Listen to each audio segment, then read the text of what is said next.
Est-ce qu'on peut parler de fair payment? Je sais pas, cette histoire de passer sur le sujet suivant et de faire l'enchaînement. D'essence au paiement émotionnel. C'est un peu l'objectif de la table ronde que va brillamment animer Vincent maintenant, que j'invite à nous rejoindre.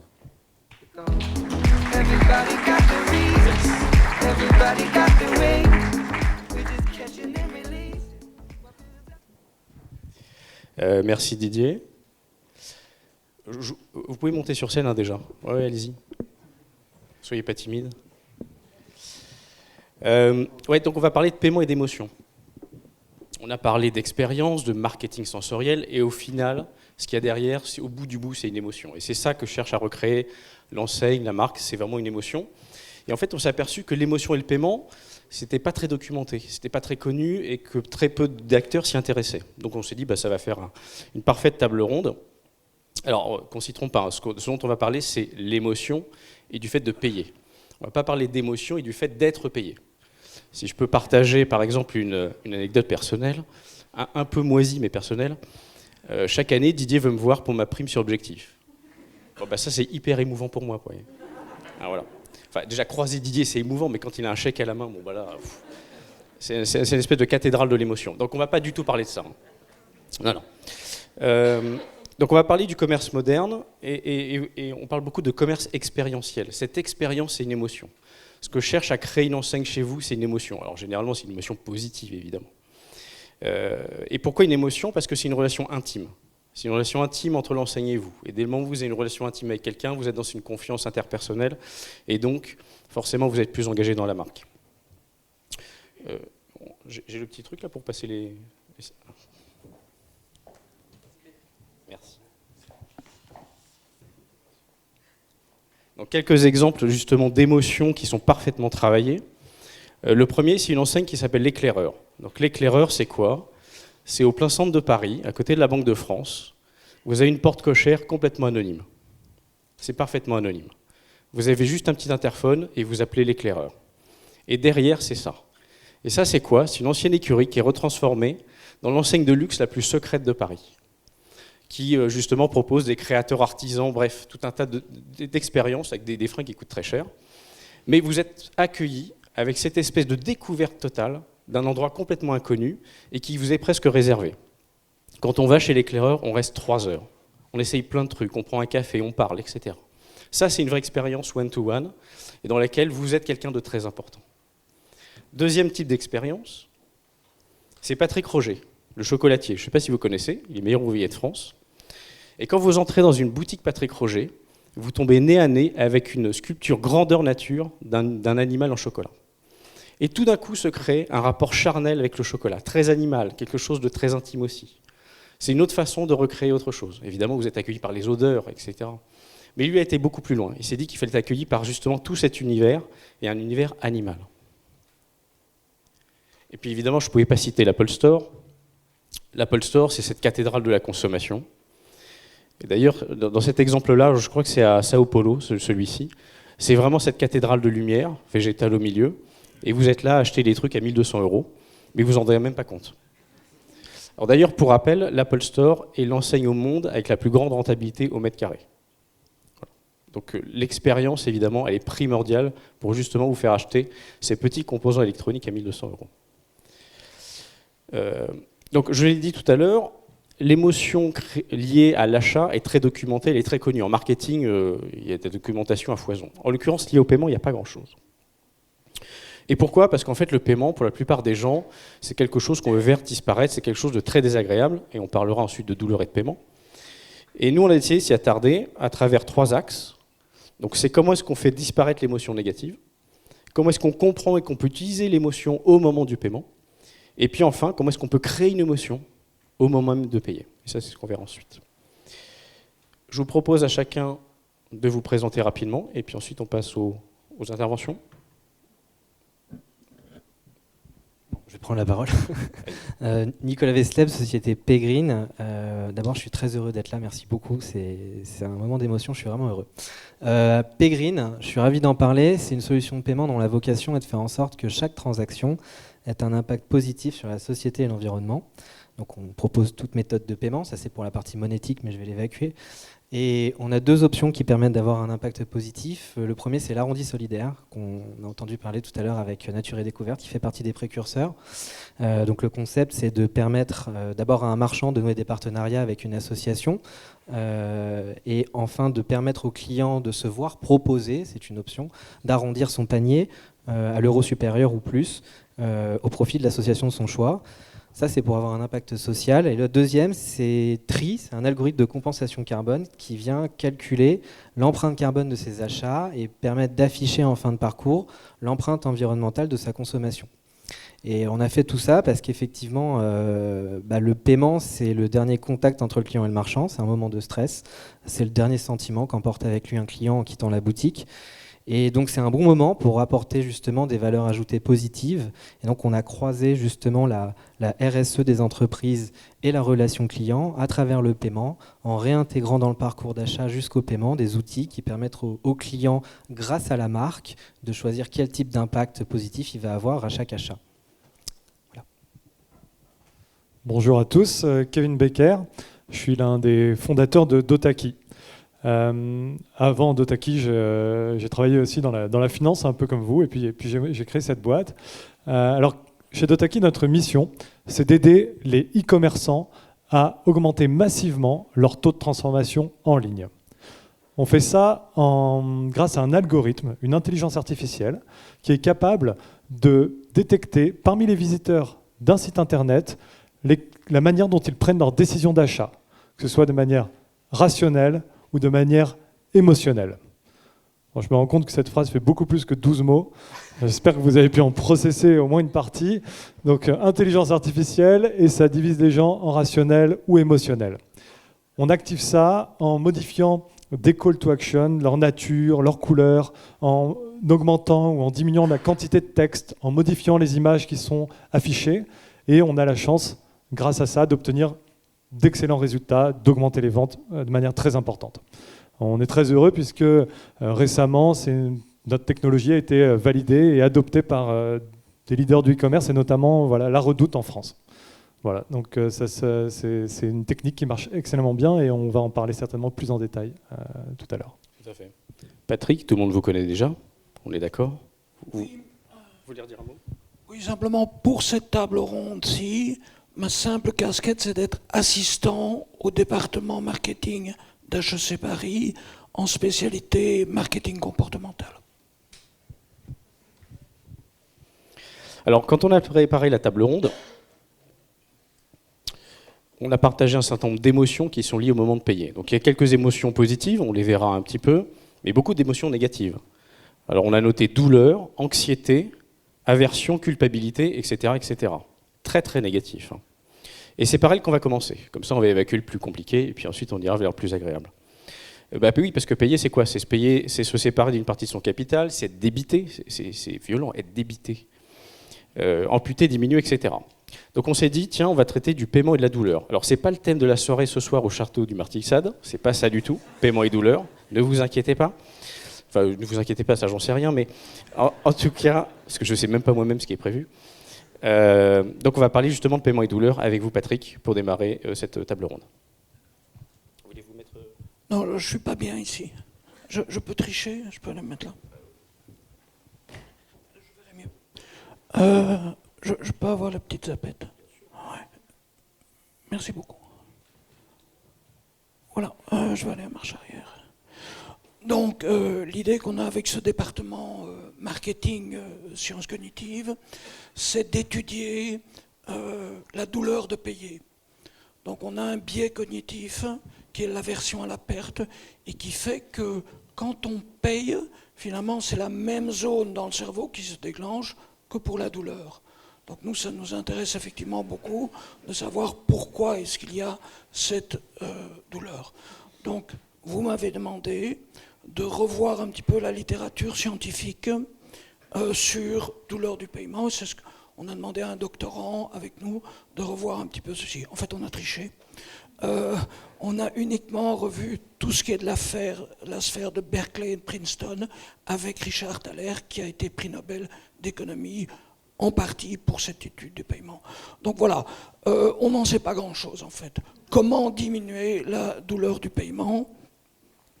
Alors, il y a environ 30 pistes à explorer d'après ces travaux sur comment faire aimer un paiement, comment faire diminuer la douleur du paiement. Il y en a environ 30. Si je peux vous conseiller une chose, c'est la Duke University. Elle a vraiment beaucoup publié. Si vous allez dans Google Scholar, vous allez trouver toutes ces techniques. Essayez d'aller voir Dan Erali. Dan Erali, qui est un professeur de sciences comportementales, il a beaucoup étudié comment faire payer sans douleur. Et donc déjà avec ça, vous avez presque tout. Donc on a quand même essayé d'aller un petit peu plus loin et on a trouvé une trentaine de pistes. Alors il y a celles que vous connaissez, le délai en paiement achat, la dématérialisation, payer sans contact, et tout ceci date d'il y a plus de 10 ans déjà maintenant. Donc on essaye d'aller un petit peu plus loin, notamment face aux attaques de Facebook et d'Amazon qui deviennent des fintechs et qui vont faire du paiement. Il n'y a aucune raison, quand on a 2 milliards d'utilisateurs, de ne pas faire circuler la monnaie. Donc c'est eux qui vont le faire et ils sont très en avance du point de vue, et ce sont eux qui vont devenir effectivement les futurs processeurs de paiement. Donc qu'est-ce qu'on peut faire? D'abord, payer est stressant. En général, juste avant de payer, on compte 40 points de plus de stress de la personne.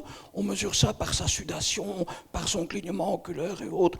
Donc il est très important, juste dans la minute pré- et post-paiement, de donner ce qu'on appelle des réassurances autoritaires. C'est-à-dire, oui, vous avez bien fait, on ne peut pas faire autrement que de payer avant de sortir, des choses comme ceci.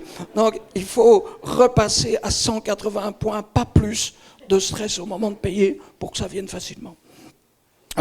L'effet de désensibilisation, dit de priming, on peut effectivement, juste avant le paiement, faire quelques actions qui permettent une désensibilisation comme un poison finalement, et de façon à ce que le paiement se fasse beaucoup plus facilement.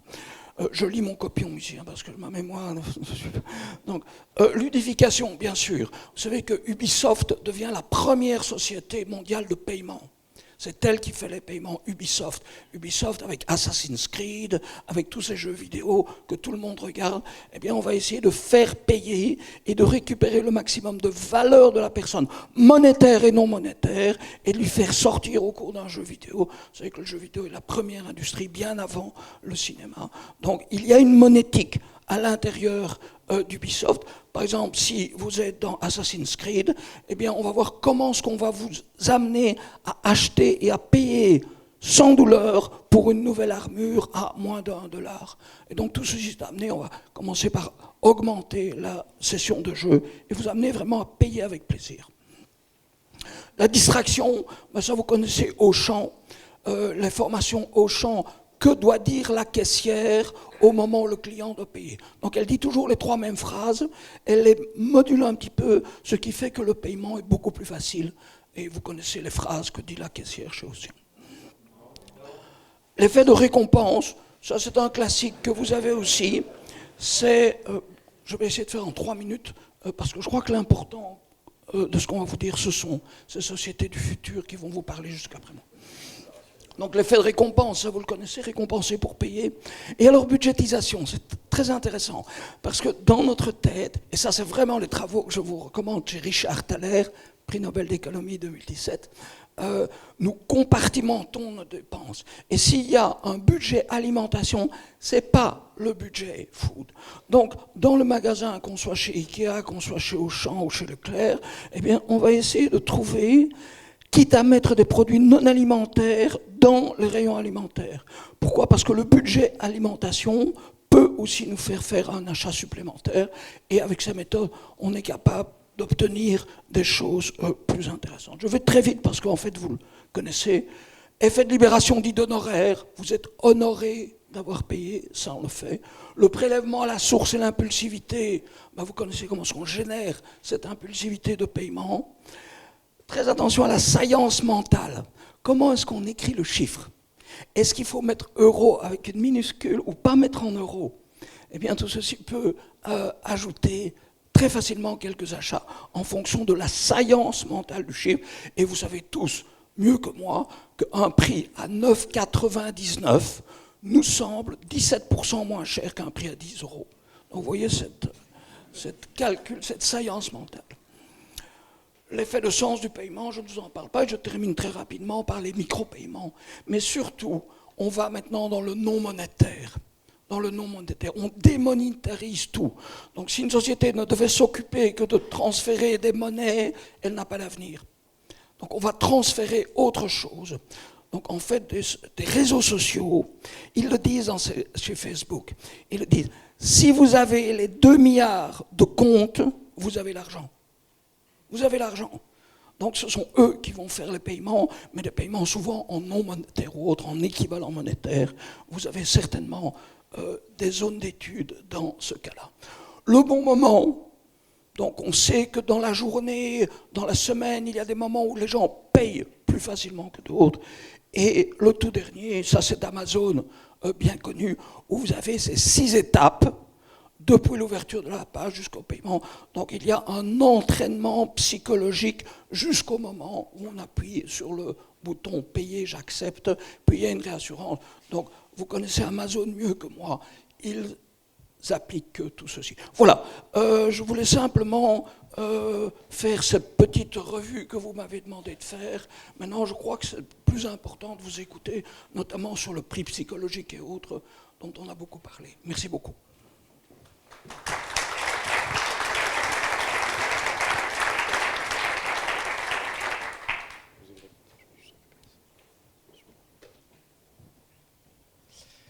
La saillie mentale, ça je vais le replacer en dîner, je pense. Ça va faire son petit effet. Merci Patrick. Si vous avez d'autres interventions, n'hésitez pas. Je pense que le public sera preneur et on a tout le temps. Hein, donc franchement, n'hésitez pas. Utiliser l'émotion. Est-ce qu'on peut utiliser l'émotion du consommateur au moment où il achète, au moment où il paye ? C'est les questions qu'on va se poser avec Kevin. Le retail nous promet des expériences toujours plus personnalisées, mais est-ce que vraiment, ils prennent en compte vraiment nos émotions ? Ça, c'est la vraie question. Et comment est-ce qu'ils prennent ça en compte ? Est-ce qu'ils prennent en compte nos envies, nos enthousiasmes, nos appréhensions naturelles ? Comprendre l'émotion du consommateur au moment de payer, c'est justement ce que vous faites vous. Donc Kevin, vous revendiquez justement la valeur d'un checkout personnalisé par profil émotionnel du consommateur. Est-ce que tu peux nous expliquer un peu plus en détail comment vous faites ça déjà ? Oui, bien sûr. On a de la chance. En fait, déjà on personnalise toutes les étapes du parcours utilisateur sur un site internet, mais en particulier le checkout, le paiement. Il y a une dimension sur laquelle on travaille beaucoup avec notre technologie, c'est sur l'anxiété. Donc c'est une des barrières au paiement, c'est le moment, c'est l'angoisse. Pour faire ça, il y a des moyens de la combattre, amener des éléments de rassurance, par exemple dire ne vous inquiétez pas, les retours sont gratuits, le paiement est sécurisé, voilà, il y a plein de choses qu'on voit sur les sites internet. A priori, ça peut sembler être une bonne idée d'amener le plus d'éléments possible sur la table pour rassurer le futur payeur. En réalité, c'est un art qui est assez subtil et dont la complexité est souvent sous-estimée par les e-commerçants. Un exemple, on peut voir un exemple ensemble. Un de nos clients a essayé de... c'est un peu petit, mais là, on voit son étape de checkout, sans rien, la classique, et il a essayé de rajouter une phrase « N'hésitez pas, les retours sont gratuits », pour rassurer les gens et augmenter les taux de transformation. Il a comparé les deux. Est-ce que je vends plus avec la version de droite ? Non. En tout cas, pas de différence statistiquement significative. Bon, il dit tant pis, on change rien. Et c'est là qu'il perd du business sans le savoir. Nous, avec notre technologie, on a pu comprendre ce qui se passait derrière. On a pu constater qu'en fait, les profils émotionnels, qui sont des gens qui ont tendance réellement à l'anxiété, performaient mieux, achetaient plus avec la version de droite, celle qui est rassurante. En revanche, ce qui est un peu contre-intuitif, c'est que les profils rationnels achètent moins avec la version de droite. Beaucoup moins. Pourquoi ? Ce sont des gens qui sont orientés objectifs, en tout cas plus que les émotionnels, qui ont plus tendance à avoir vraiment pris leur décision d'achat quand ils arrivent à cette étape, et quand on vient finalement réintroduire du doute, réintroduire des questions qui ne se posent plus, eh bien, on diminue la performance. Un groupe achète plus, un groupe achète moins, au final, rien ne change. Bien sûr, nous, ce qu'on fait, c'est qu'on va cibler la version de droite uniquement sur les profils émotionnels, et du coup, on va dégager une surperformance. Voilà, c'est comme ça qu'on fait. Et donc du coup, moi je suis un peu sceptique. C'est-à-dire que je me dis, en face de moi j'ai juste un écran d'ordinateur, ou de PC, ou de tablette, ou n'importe quoi. En quoi est-ce qu'il va comprendre mon reflet émotionnel? En quoi est-ce que c'est vraiment efficace? Est-ce que tu as des ROI? Ou en tout cas, voilà, des choses. Parce que quand on parle d'émotion, on parle plutôt de relations interpersonnelles entre êtres humains. Là, c'est pas le cas du tout. Alors effectivement, c'est vrai que ça peut sembler un peu magique. Alors déjà, il faut savoir que on a fondé Dotaki à deux. Mon associé, c'est vraiment lui le cerveau. C'est lui qui pense, c'est clair, à 99%. Et il est docteur, c'est un chercheur, il est docteur en économie comportementale. Et en fait, donc non seulement il y a un profil comme ça, mais en plus on n'a pas fait exprès. On travaillait sur des algorithmes pour des compagnies d'assurance dans un autre contexte, et on s'est rendu compte qu'en fait on était capable de faire ça. Et c'est comme ça qu'on s'est orienté vers le e-commerce. Alors comment on fait?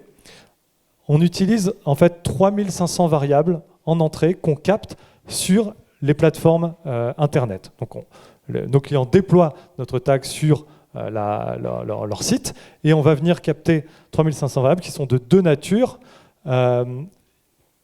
1500 proviennent du device, donc c'est quel terminal est utilisé pour accéder au site? Est-ce que c'est un laptop? Est-ce que c'est un mobile? Quelle est sa marque? Quel est le navigateur installé? Est-ce que c'est le navigateur par défaut? Quels sont les plugins dessus? Il y a énormément de choses. Ça, c'est une partie des données qu'on utilise. Et le second dataset, très puissant, sont les interactions physiques avec le terminal. Donc ça va vraiment être les mouvements du pointeur de souris, la vitesse, les courbures, les accélérations, la manière de scroller et d'appréhender les call to actions, la durée des clics, voilà, tout ça. Tout ça nous permet, en 30 secondes, d'assigner une dominante comportementale à quelqu'un avec autant de précision que le ferait l'un de ses collègues de bureau. Voilà. Vous pouvez vous regarder entre vous. En réalité, j'avais un peu simplifié la segmentation. On a en réalité 10 segments qui sont dans ces deux catégories, émotionnelle et rationnelle. On est en fait beaucoup plus fin. Alors, ça c'est important pour aborder le sujet du ROI. Donc, on va reprendre l'exemple de la rassurance durant le check-out. Donc, on se souvient, rationnel, pas ou peu de rassurance. Émotionnel, on rassure. Et en fait, la finesse de la segmentation permet de même moduler, d'aller jusqu'à moduler les tactiques de rassurance. Par exemple, sur la gauche, vous avez la version déjà rassurante où on met les retours gratuits. Ça marche particulièrement bien sur les profils que nous flaguons comme étant audacieux ou hédonistes. Mais on peut aller plus loin et on va venir rajouter des avis clients. Donc vraiment, au moment de payer, là vous avez l'endroit où on rentre sa carte bleue. Hein. On va venir remettre des avis clients ici, en plus pour les profils émotifs. Donc c'est vraiment le cœur des émotionnels. C'est des gens qui sont très anxieux. Et les altruistes, ce que nous appelons altruistes, qui accordent énormément de valeur à la vie des autres. Donc en faisant ça, on obtient des ROI, en tout cas une augmentation des ventes de 3%. Donc c'est important, hein, c'est-à-dire si vous faisiez 100 millions, eh ben, juste en faisant ça, ça prend 2 heures, vous faites 103 millions. Donc c'est très puissant. Et ça ne marche pas hein, si on montre les avis clients aux audacieux et aux hédonistes, hein, bien sûr. Voilà. Patrick, je crois que vous vouliez réagir. Oui, absolument. Ce que je vous ai donné dans les 30 pistes, c'est plus ou moins universel pour un large public non sélectionné. Ce que vous faites, c'est nettement mieux.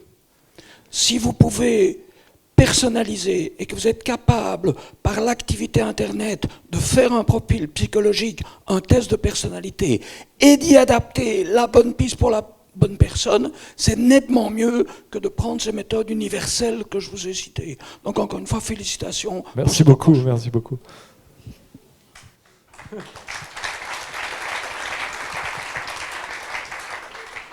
Bon, tu repars avec un award, donc du coup. J'ai une dernière question pour toi, Kevin. Donc, jouer sur les émotions pour mieux nous faire dépenser, c'est un truc vieux comme le monde, on est d'accord. Et pourtant, quand on a cherché des acteurs dans le paiement qui faisaient ça, personne ne fait ça par vous. Est-ce que tu as une explication? Comment se fait-il qu'aucun acteur du paiement ne s'est vraiment penché sur le sujet? Je pense qu'il y a deux raisons principales, probablement. La première, elle est claire, c'est que la donnée n'était pas disponible avant. C'est des évolutions récentes, un peu de sérendipité, et aussi des évolutions dans les algorithmes de deep learning qui nous ont permis de faire ça. Du coup, avant, en fait, on personnalisait avec de la donnée sociodémographique, de l'historique d'achat, des choses comme ça. On le fait toujours, c'est toujours très pertinent, mais plus en début de tunnel et un peu moins en fin de tunnel où l'expérience vraiment s'uniformisait. Et on a pu faire tomber cette barrière et finalement c'est assez nouveau et les gens et nous aussi apprenons à jouer avec, à introduire cette dimension émotionnelle, cette dimension de personnalité à l'étape du paiement. La deuxième raison, je pense, c'est que cette étape de paiement a été historiquement traitée comme quelque chose de technique, comme un outil où la priorité était l'efficacité, la sécurité, et c'est normal, hein, c'est vraiment le cœur du réacteur. Hein. Si les gens ne peuvent pas payer, c'est une catastrophe. Mais maintenant, la technique évoluant, ça devient plus fiable, ça devient mieux maîtrisé, et en fait, ça recommence à rentrer dans le scope des designers, de ce qu'il est possible de modifier pour finalement gagner de la performance autrement que par la technique pure. Ok. Si vous voulez bien, on va passer... Attends, je vais juste reprendre le truc. À la suite de la table ronde, qui est comment est-ce qu'on va créer ou recréer une émotion au moment du paiement. Alors, on a parlé tout à l'heure d'expérience client. C'est quoi? L'idée, c'est de trancher avec une espèce de consumérisme complètement aseptisé et de pouvoir donner à vivre une émotion. Et derrière l'émotion, ce que veut apporter la marque, c'est du sens, une signification à l'acte d'achat qu'on est en train de faire. Et donc, dans cette dernière partie, ce qu'on va aborder, c'est comment est-ce qu'au moment de payer, on va pouvoir créer ou recréer une émotion qui, a priori, n'était pas forcément naturelle au moment de cet acte. Nicolas, tout à l'heure, quand tu t'es présenté, tu as dit un truc que j'aime bien. Tu as dit que le paiement, c'est le dernier sentiment qu'emporte un client avec lui. Donc c'est juste crucial, quoi. Si je vais 52 fois chez mon Super U, ça veut dire que 52 fois, je repars avec ce même sentiment-là. Donc l'émotion que vous créez, vous, elle est assez intime, je trouve. C'est-à-dire qu'on a un moment de payer qui est un acte très individuel, qui est parfois douloureux, on l'a vu, et vous arriveriez à créer une ouverture et une empathie. Donc c'est a priori antinomique. Donc première question, comment vous faites ? Alors effectivement, nous on a créé Paygreen, la fleur au fusil, en se disant qu'on allait changer le monde. Et donc on est arrivé dans le paiement avec plein de belles idées. Aujourd'hui, ce qui nous anime effectivement, c'est de se dire que le pouvoir de changer le monde, il réside dans la carte bancaire du consommateur. C'est parce que tout le monde achète Apple que la capitalisation boursière de l'entreprise dépasse le PIB de nombreux pays. Et donc l'impact de nos achats au quotidien est au moins aussi important que le bulletin de vote que l'on met dans une urne une fois tous les 5 ans. C'est la notion de RSE, la responsabilité sociétale des entreprises. Et je pense que tout l'enjeu aujourd'hui est d'intégrer dans l'acte d'achat qu'au-delà des 2 sacro-saints paramètres qualité-prix, l'acte d'achat doit répondre à un besoin de l'ordre de son impact sur l'environnement naturel et humain. Donc évidemment, Nature et Découverte l'a compris depuis longtemps, et il est évident que quand on achète sur Amazon ou sur Nature et Découverte, il n'y a pas le même impact sociétal ou environnemental. Donc Paygreen fournit des outils justement aux marques, aux distributeurs et aux consommateurs pour essayer de faire en sorte que la consommation participe à l'amélioration de la qualité de vie. Alors la RSE, effectivement, déjà moi en tant que consommateur, j'avais cette envie de changer le monde, donc on a créé Paygreen, mais en fait je l'ai déjà en tant que consommateur. Et c'est vrai qu'aujourd'hui, la RSE pour les entreprises, c'est un centre de coût important. La marque va s'engager à travers un écosystème de fournisseurs vertueux, à travers un système de commissionnement vertueux pour que le producteur ait le prix juste finalement de ce que moi consommateur je vais payer. Et donc la question c'est quelle est la valeur perçue par le client ? Parce que finalement, quand on va chez Leclerc ou chez Carrefour, on s'aperçoit que le packaging est fait comme cela, que la production est faite comme ceci, mais moi en tant que consommateur, comment j'interagis avec cette politique RSE qui est mise en place par la marque. Donc on s'est dit qu'on allait effectivement réintégrer la politique RSE des entreprises dans l'acte d'achat. Et c'est vrai que d'abord naturellement on est venu avec l'arrondi, qu'on a Pierre-Emmanuel Grange et Olivier Cueil de Microdonc, à qui je fais un petit salut, effectivement, sont à l'initiative de la création du fonds de dotation, le réflexe solidaire que j'administre, pour lequel Nature et Découverte abonde justement via sa fondation. Et donc la RSE, d'abord, ça passe par un impact social. Alors l'arrondi, ça paraît simple, se dire qu'on va arrondir un paiement au profit d'une association, ça pose plein de problèmes techniques, mais on s'est aperçu en plus qu'il y avait une corrélation entre le côté paiement et le côté arrondi. C'est-à-dire que quand je vais sur le marché de l'alimentaire, c'est intéressant d'avoir les titres restaurants, évidemment. Donc le service de monétique va effectivement permettre à la fois de payer en titre restaurant et en carte bleue. Et évidemment, les arrondis vont être en corrélation. On va prendre des associations du même marché, donc on va proposer de l'arrondi pour la fondation, pour Resto du Cœur, pour Action contre la faim, etc. Même chose avec un marchand qui est très ancré dans sa localité, qui vend du miel. On va mettre des associations qui vont protéger les producteurs de miel de la région. Et là, le taux d'engagement explose à 70% d'arrondi sur du paiement. Donc d'abord, ça a été réintégrer justement un impact social et proposer un choix au moment du paiement. C'est-à-dire que le client va pouvoir choisir d'arrondir d'abord le montant de son arrondi. S'il ne veut pas, il n'arrondit pas. Il va choisir au profit de qui il va faire son arrondi. Et la marque, du coup, va avoir un retour aussi sur l'appétence de ses clients, que ce soit pour la protection des fonds marins, pour la culture, pour l'alimentation, pour le logement.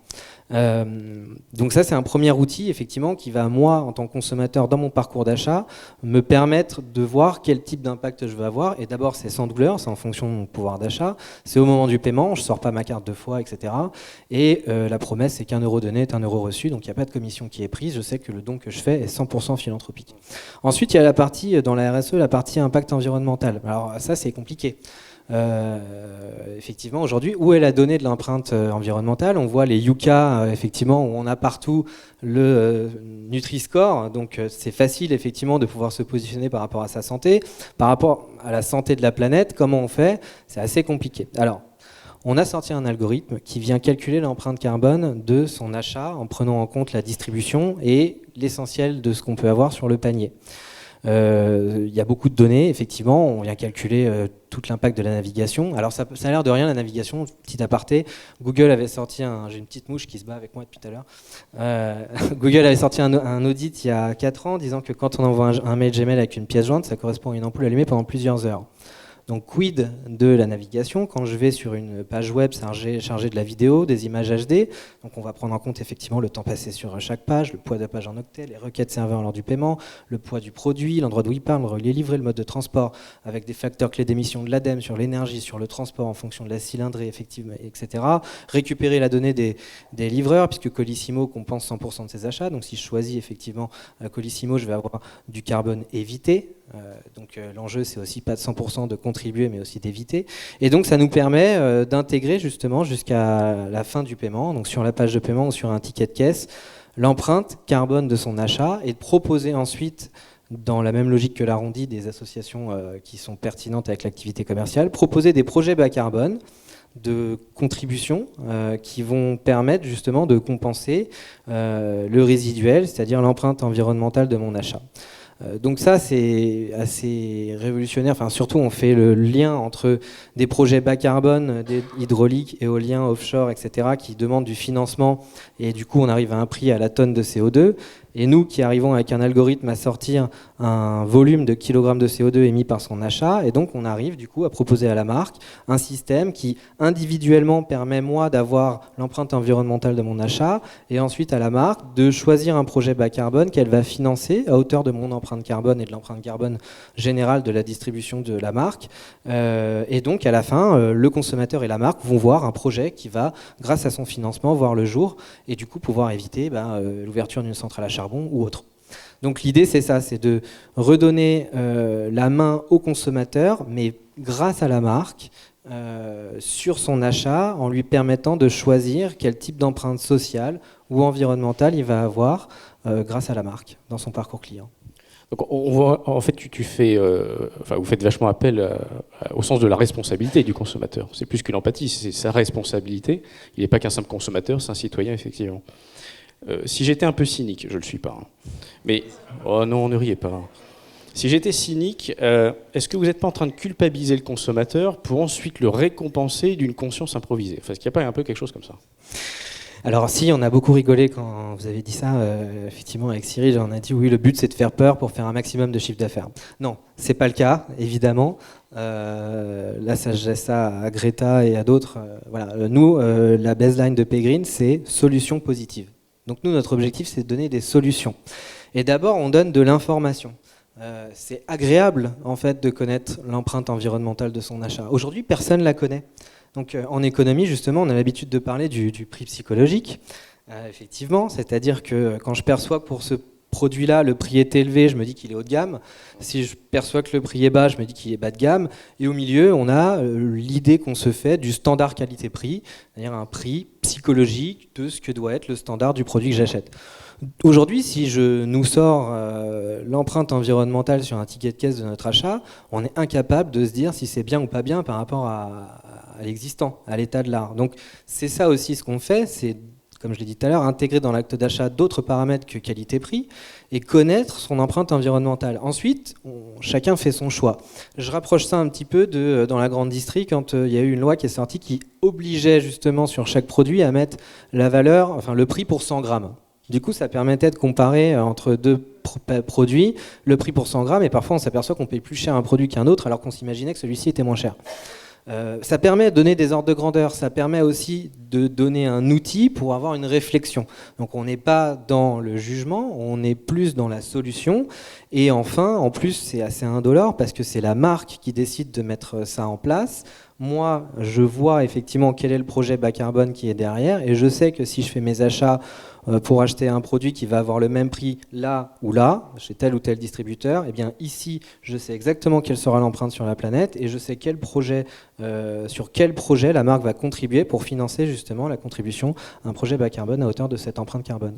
J'ai une question additionnelle. Tout à l'heure, on a parlé de prix psychologique à plusieurs reprises. Est-ce qu'il y a une empreinte carbone psychologique? Est-ce que tu as déjà vu, mesurer des consommateurs qui, au fond, allaient jusqu'au bout, puis refusaient de payer, enfin, n'allaient pas jusqu'au bout de l'achat parce qu'ils se sont dit « mais attends, mais je suis en train de dépenser une empreinte carbone monstrueuse ». Alors non, parce que justement, personne n'a un étalon aujourd'hui, et donc pas vraiment. Ce que l'on voit, c'est que les marques, en fait, sont folles de ça. C'est des projets en cours qui sont en cours de signature, mais il y a plein d'idées effectivement de non pas faire Halloween mais faire Halloween, non pas faire un Black Friday mais un Green Friday, et effectivement remettre la nature dans la consommation. Et en fait, c'est assez simple à partir du moment où ça fait partie de mon parcours d'achat, d'avoir la donnée, et encore plus si c'est la marque qui le fait. Alors on avait fait une petite démo rapidement. Je crois que c'est quel bouton là pour redescendre? Le vert. Le gros vert. Ah, le vert. Ok. Bon, là on a pris un use case qui est un VTC.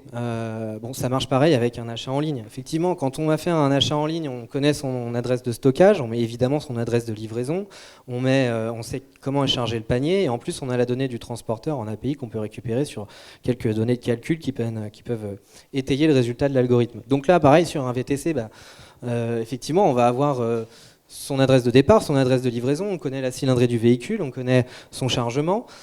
Du coup, on va pouvoir sortir une empreinte carbone de son trajet en fin de parcours. On peut cliquer dessus, regarder le projet bas carbone effectivement qui est proposé par le VTC, du coup voir la contribution de l'entreprise à hauteur de ma consommation. Ici, c'est la marque qui décide de donner le choix au consommateur de faire lui-même la compensation. J'ai laissé ici pour qu'on voit que ça peut s'intégrer dans un ticket de caisse, mais encore une fois, c'est le distributeur qui choisit. Et puis ensuite, on vient évidemment gamifier. La gamification, on en parle beaucoup. À partir du moment où il y a un petit peu d'anxiété ou par rapport à un impact, on va essayer de gamifier ça. Donc, regarder quel est son résultat, regarder mon classement, si je compense bien, et regarder en tout cas des équivalences. Parce qu'encore une fois, une vente en ligne, c'est une télé allumée pendant 7 jours. Voilà, donc c'est difficile d'essayer de se projeter par rapport à sa consommation e-commerce. Pareil, ici on va voir que 4400 MWh en 2019, c'est la consommation électrique de 2000 personnes pendant un an.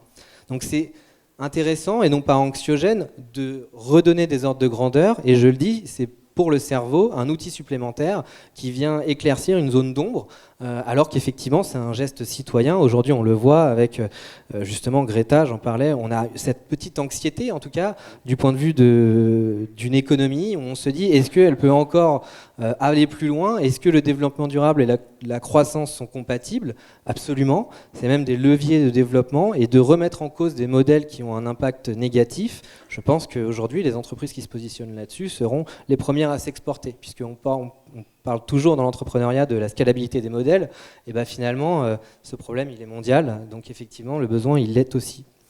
Voilà, on va évidemment retrouver la même chose sur un Sur un parcours client, depuis la homepage du site, on va voir la compensation carbone qui est contribuée par la marque jusqu'à la fin, jusqu'à ma page de paiement où je vais voir le projet de compensation et voir à hauteur de combien je dois compenser ou la marque à hauteur de combien elle compensera. Voilà. Et puis enfin, en back-office, évidemment, on va tout simplifier. On va permettre, suivant son activité commerciale, de choisir des projets bas carbone. On va choisir, suivant sa zone géographique. Il y a le projet bas carbone avec de la France en 2050. Aujourd'hui, il n'y a aucun projet de compensation carbone en France. Donc c'est compliqué de dire à quelqu'un de faire de la compensation carbone en Amazonie. Versus l'arrondi solidaire pour Action contre la faim ou Resto du Cœur, quand on sait qu'1 euro égale un repas, l'arrondi à 20 centimes, tout le monde le fait parce qu'ils comprennent tout de suite l'impact. Donc là, pareil, on a cette acculturation aussi à faire comprendre qu'est-ce que c'est qu'un crédit carbone, qu'est-ce que c'est que le projet bas carbone, moi, quel est mon impact, qu'est-ce que ça a comme valeur. Et donc on permet justement tous les outils de pilotage à un marchand qui va pouvoir retrouver des métriques sur le nombre de tonnes de CO2, le nombre d'euros que ça représente, le nombre de paniers d'engagement, l'équivalence par exemple avec un avion de ligne, et voilà, et pouvoir piloter justement toute l'empreinte carbone de ces ventes en ligne en redonnant la main, c'est la marque qui redonne la main à son client pour lui permettre avec elle de pouvoir avoir un impact positif sur son activité. Merci Nicolas. Merci.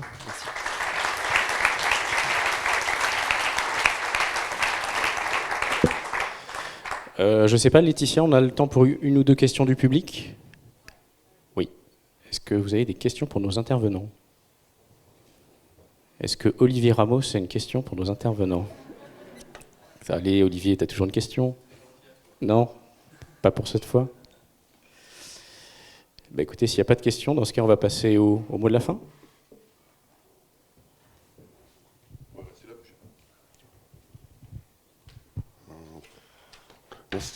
Vous l'avez compris, c'était un prétexte pour se balader un petit peu, se promener, respirer, toucher, écouter, goûter. Bon, si j'ai bien compris, en fait, c'est notre dernier événement, puisque Patrick a annoncé la fin des processeurs, et que de toute façon, bientôt tout allait... Si Facebook n'avait pas annoncé le report de son projet, on aurait pu y croire. En tout cas, je te remercie. Ça m'avait donné l'idée du prochain, d'ailleurs, puisqu'en fait, on est passé par on est passé un petit peu par toutes les situations, tous les mots, etc., entre la singularité... présenté par Jean-François Piège, ou la singularité et aussi la générosité, parce que c'est quand même très conceptuel. Ensuite, j'ai entendu écoute, passion, partage, enfin c'est juste magique. Et puis à un moment, on est juste rattrapé par un principe de réalité. Donc l'event de l'année prochaine, si tu as tort, en tout cas, devrait s'appeler des bonnes intentions à la manipulation. C'est quand même un thème intéressant. Donc, pour conclure, je dirais simplement que c'est un vrai bonheur de passer d'un sujet à l'autre. Et je ne sais pas, vous en garderez ce qui vous intéresse. En fait, chacun conservera le souvenir qu'il en veut. Et je vous invite évidemment à prolonger ces échanges de façon beaucoup plus informelle à partir de maintenant. Merci.